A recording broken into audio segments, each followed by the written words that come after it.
ikukwento at ipapaliwanag namin sa inyo ang isang pelikula na tungkol sa kabayanihan at pakikipagsapalaran ng mga baguhang elite forces, kasama ang veteranong Navy captain, na di nila akalain na ito pala ang pinakamatinik at magaling na piloto sa Amerika.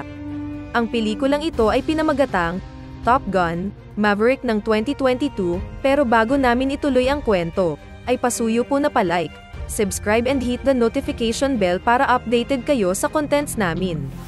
Magsisimula ang istorya kay Navy Captain Pete Mitchell, alias Maverick, isang test pilot na merong napakadaming achievements. Kung di dahil sa katigasan ng ulo niya sa kanyang propesyon, isa na siya sa pinakamataas na ranggo ng mga Navy. Masasaksihan natin na nakarating na siya sa kanyang trabaho upang matest na ang hypersonic scramjet, or kung tawagin nila na Dark Star. Ngunit malalaman ni Maverick dito na pinapakancel na ito ni Admiral Chester Cain alias Hammer upang mailipat ang pondo sa mga military drones. Upang mailigtas ni Maverick ang hypersonic project niya, magdedesisyon siyang itaas ang target speed ng Dark Star mula Mach 9 patungo sa final contract specs na Mach 10. Sinimulan ng paliparin ni Maverick ang hypersonic jet, masasaksihan natin na naging swabe ang lipad at speed ni Maverick, at matatanaw niya ang napakagandang tanawin sa himpapawid.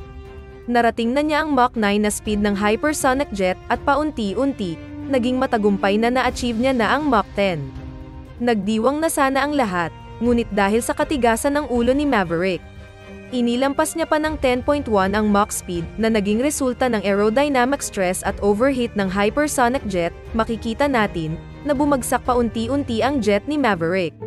At napadpad siya sa malayong lokasyon sa isang restaurant sa Amerika. Nasundo na siya ng US military upang makabalik sa kanilang base. At makikita natin na pinapagalitan na siya ni Hammer dito. Pinahayag ni Hammer na dapat sana masisibak na siya. Pero dahil sinagip siya ni Admiral Tom Kozinski alias Iceman, upang ipalipat siya sa isang operasyon sa Top Gun School sa NAS North Island. Samantala, nakarating na si Maverick sa NAS North Island, mabibriefing siya dito ni Admiral Simpson, alias Cyclone, at ni Admiral Bates, alias Warlock.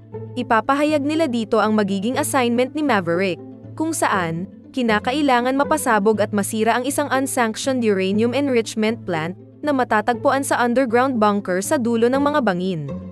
Kailangan mapasabog ang planta na ito sa loob ng 3 linggo bago pa man ito maging operational. Ang lugar na ito ay may napakadaming air defenses na nakaposisyon, mga GPS jammers, at mga 5th generation Su-57 fighters. Mapapansin natin ang pagka-excite ni Maverick na lumipad muli sa misyon at nagsuggest kaagad siya ng strategy. Ngunit laking gulat niya nang biglang pinahayag nila Admiral Cyclone na hindi niya misyon magpalipad ng fighter jet. Kundi, ang misyon niya ay matraining ang mga elite group na graduate ng Top Gun. Mabilis na tumanggi si Maverick dito, dahil kasama sa elite group si Lieutenant Bradshaw alias Rooster. Kung saan, si Rooster ang anak ng kanyang best friend na namatay sa dati nilang misyon. Di siya komportable sa ganitong sitwasyon. Gayunpaman, walang magawa si Maverick kundi sumunod, dahil permanente na siyang masisibak at di na makakalipad muli magpakailanman. Samantala, dadako naman tayo sa isang eksena, na nasa isang bar si Maverick kausap ang kaibigan niyang si Penny na nagmamay-ari ng bar. Habang nag-uusap sila, nakatuwaan ni Penny na patunugin ang bell, na ang ibig sabihin ay merong nagawang violation si Maverick sa bar. Kung saan, bawal pala magpatong ng cellphone sa lamesa ni Penny. Dahil dito, kailangan niya sagutin ang lahat ng o-orderin na drinks sa loob ng bar. Makikita din natin dito, ang mga elite Navy, na walang kamalay-malay, na si Maverick ang magiging trainer nila sa magiging misyon. Samantala, nang magbabayad na sana ng credit card si Maverick, ay na-decline ito. Dahil dito, napagtripan muli ni Penny patunugin ang bell, kung saan, binuhat ng mga elite Navy si Maverick papalabas na nagtatawanan pa. Mapapansin ni Maverick dito ang pagtugtog ni Rooster ng piano sa loob ng bar, na magpapaalala sa kanya sa pagtugtog din ng kaibigan niyang si Nick Bradshaw, alias Goose, kasama ang anak na batang si Rooster. Maaalala niya din dito ang pagkakamatay ni Goose dahil sa isang misyon. Kinabukasan, mai-introduce na sa harapan ng mga elite forces ang magti-training sa kanila na si Maverick. Laking gulat nila dito, dahil sa naggawa nilang pagpapatalsik at pagtawa kay Maverick sa bar kahapon.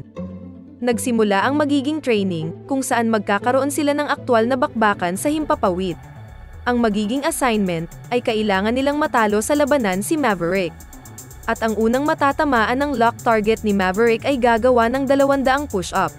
Sa una minaliit nila si Maverick, dahil matanda na ito.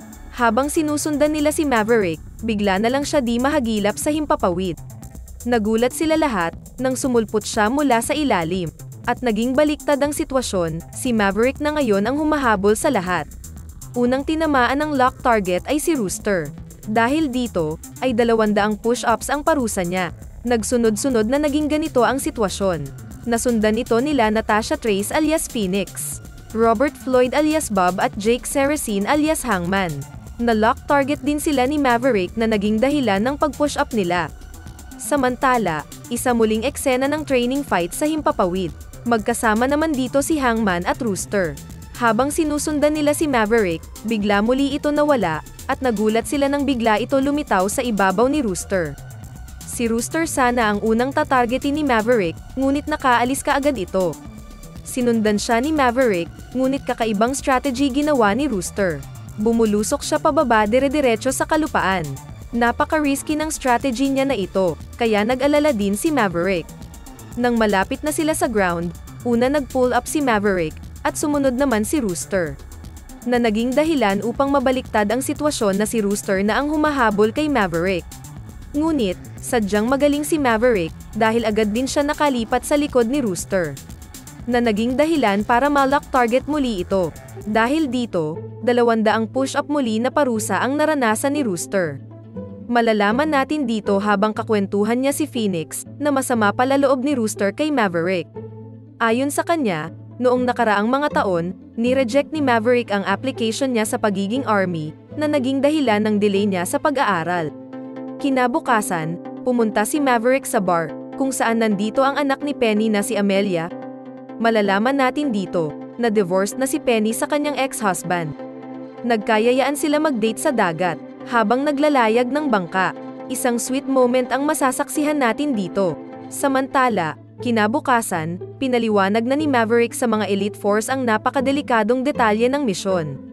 Mapapahayag ni Maverick dito, na napakadaming air defense sa ibabaw ng mga bundok. Dahil dito, kailangan lamang lumipad ng hindi tataas sa 100 feet, kung saan napakababa nito.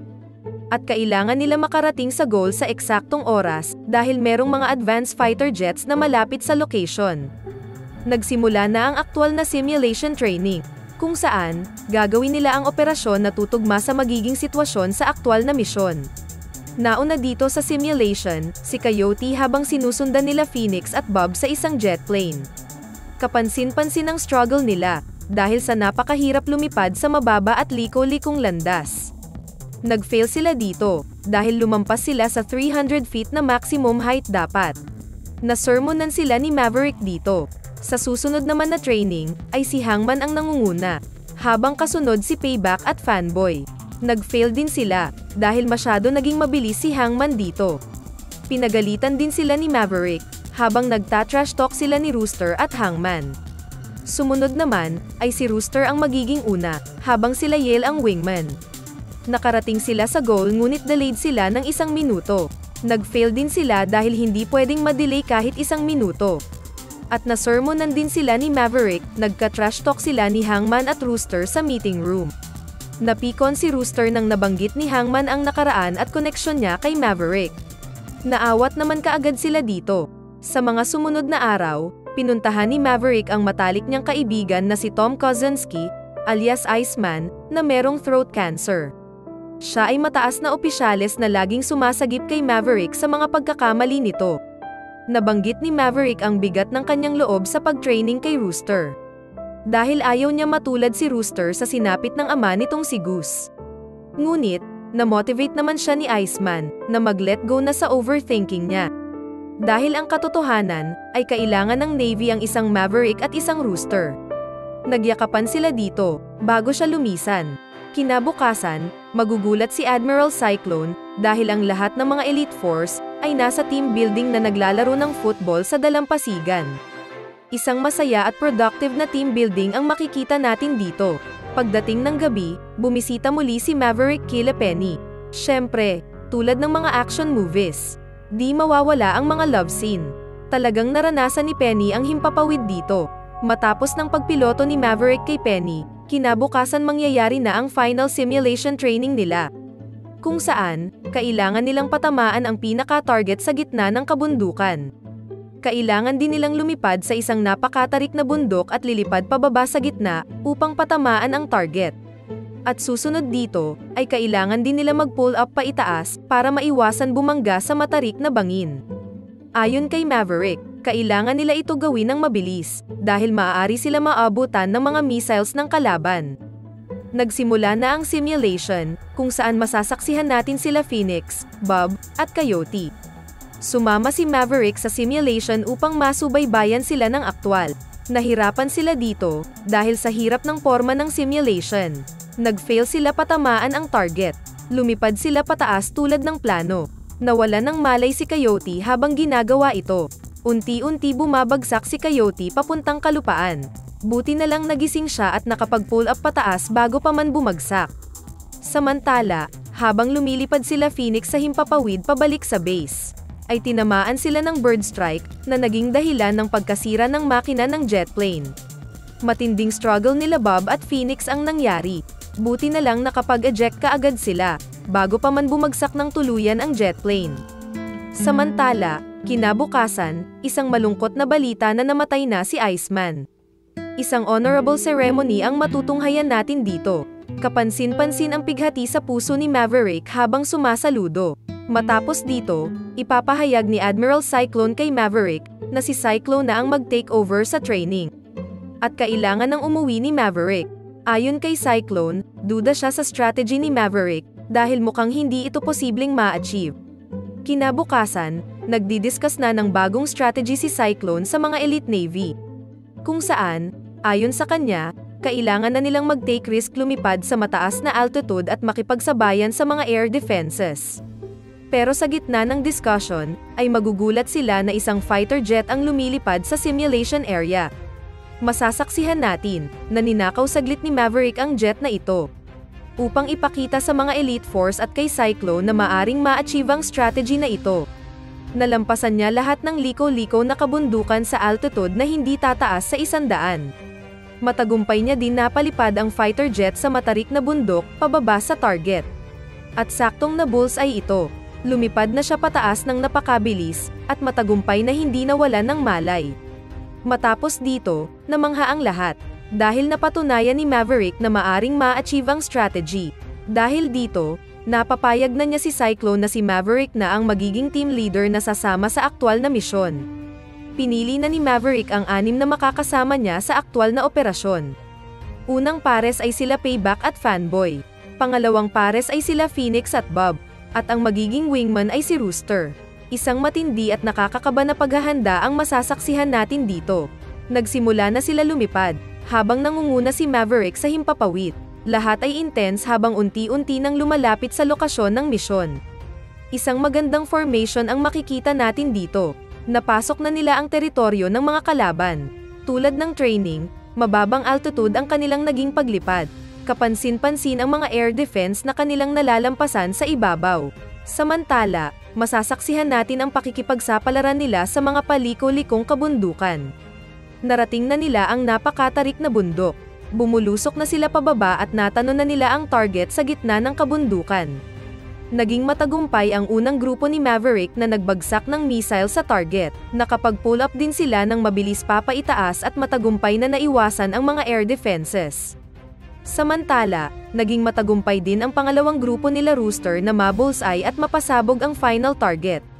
Nakapag-pull up na sila paitaas, ngunit masasaksihan natin na matinding struggle ang kakaharapin ni Rooster sa napakadaming missile na malalaunch ng mga air defenses. Matinding mga bakbakan sa pagitan ng mga air defenses at grupo nila Maverick at Rooster ang ating matutunghayan sa himpapawid. Bumalik si Maverick upang sumuporta sa mga nag-struggle na grupo. Isang eksena na malapit na sana matamaan ng missile si Rooster. Pero isang sakripisyo ang ginawa ni Maverick dito. Bumagsak ang jet plane ni Maverick sa kagubatan. Nagulat ang lahat dito, at iniisip nila na posibleng patay na si Maverick. Pinapabalik na ni Cyclone ang lahat ng piloto sa base, at inatasan na huwag nang mag-engage sa bakbakan. Dahil paparating na ang mga backup fighter jets ng kalaban. Samantala, masasaksihan natin na nakapag-eject at nakaligtas si Maverick bago pa man sumabog ang kanyang sinasakyan kanina. Isa na namang pakikipagsapalaran ang kanyang haharapin dito, dahil isang fighter helicopter ang makakakita sa kanya. Malapit na sana siya mabaril ng helicopter, ngunit nakakamanghang binalikan ni Rooster si Maverick upang iligtas. Dahil dito, agad din siyang napatamaan ng mga air defense na naging dahilan ng pagsabog at pagbagsak ng kanyang fighter jet. Pinuntahan ni Maverick ang pinagbagsakan ni Rooster. Sa una nagalit siya kay Rooster dahil sa risky niyang ginawa, pero kumalma din dahil sa kabayanihan ni Rooster upang iligtas siya. Sinimulan nilang pasukin ang kampo ng kalaban. Nakakita sila ng isang lumang F-14 fighter jet dito. Advantage ito ni Maverick dahil sanay siya sa ganitong mga sasakyan. Mapapansin nila na napakaigsi lang ng runway na tatahakin nila, pero nakakamangha na matagumpay nila ito napalipad. Habang nasa himpapawid pabalik sana ng base, ay masasaksihan nila dito ang mga sumusunod na advanced fighter jet ng kalaban. Delikado kalagayan nila dito dahil lumang model ng fighter jet ang sinasakyan nila Maverick, habang sa mga kalaban, ay advanced na bagong model. Hindi din nagtagal ay nagsimula magkaroon ng matinding sagupaan sa himpapawid. Magaling talaga si Maverick dahil napatamaan niya kagad ang isa sa mga kalaban dito. Isang nakakamanghang eksena, na kahit wala silang advance na pang-detect sa mga missiles, ay nadidiskartehan nila ito maiwasan. Matindi din ang skills ng mga kalaban dito, tulad ng isang eksena na nakaiwas sila sa isang kakaibang stunts mula sa missiles na pinakawalan ni Maverick. Pero di pa pahuli ang strategy ni Maverick, pinasunod niya ang mga kalaban sa mababang altitude at liko-likong landas, upang dito maghabulan at magbakbakan. Tapos sabay biglang pull up papaitaas. Kaya nabaligtad ang sitwasyon, kung saan sila Maverick na ang humahabol sa kalaban. Masasaksihan natin dito, na matagumpay na napasabog ni Maverick ang kalaban na fighter jet. Samantala, nakalabas na sila sa teritoryo ng mga kalaban, at nasa karagatan na sila. Ngunit, meron na namang mga bagong advanced fighter jet ng kalaban ang paparating. Buti na lang agad ito napansin ni Rooster at nakaiwas kaagad sa missile na pinakawalan ng kalaban. Matinding pagsubok at pakikipagsapalaran ang nararanasan nila dito, dahil sobrang open ang karagatan at napaka-advance ng mga kalaban na humahabol sa kanila. Nagkakaroon na din sila ng mga tama, at isa pang problema, ay di sila maka-eject dahil nasira na ang eject control. Na-lock target na sila ng kalaban at malapit na sila patamaan ng missiles. Habang nagdadasal sila, isang himala na sumabog ang mga fighter jet ng mga kalaban. Masasaksihan natin na dumating na dito si Hangman upang iligtas sila. Matapos dito, matagumpay na sila nakabalik sa aircraft carrier base nila. Isang masaya at matagumpay na eksena ang ating matutunghayan dito. Magagandang mga ngiti ang ating makikita sa bawat Navy na nasa kanilang kampo. At isang madrama at masayang yakapan ang gagawin nila Maverick at Rooster. Matatapos ang pelikulang ito, sa romantic na pagpipiloto ni Maverick kasama si Penny sa himpapawid. Habang si Rooster ay tinitignan ng mga larawan nila ni Maverick. Anyways, sana nagustuhan nyo ang aming movie recap. Hanggang sa muli, thank you.